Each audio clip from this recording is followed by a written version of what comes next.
Program Pahang League ni antara program yang bagus yang bagi saya memang banyak bagi manfaat, terutamanya untuk pelajar-pelajar negeri Pahang. Uh, Pengalaman ni bukan semua orang boleh dapat, dan saya bersyukur sebab saya berpeluang untuk berada dalam kalangan ni. Dan saya berharap untuk batch yang akan datang, saya harap diorang pun dapat pengalaman yang lebih baik daripada saya.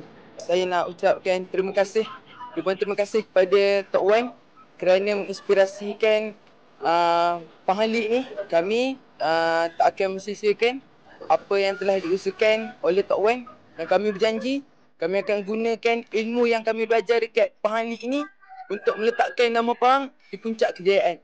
Alhamdulillah, sebenarnya bermula daripada tahun lepas, bermula dengan Pahang League Tier 1 bermula di peringkat sekolah, dan sehinggalah ke Pahang Elite ke tahun ini.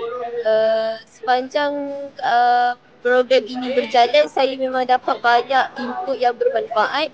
Alhamdulillah, saya dapat aplikasikan ke semua yang saya dapat daripada program ini, dan saya dapat berkongsi juga dengan rakan-rakan di sekolah.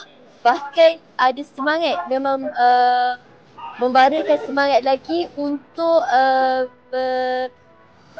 mengagungkan ataupun mengunggulkan nama negeri Pahang.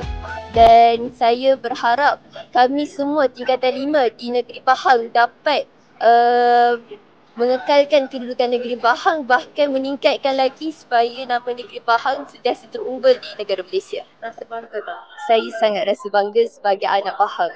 Alhamdulillah. Who are we?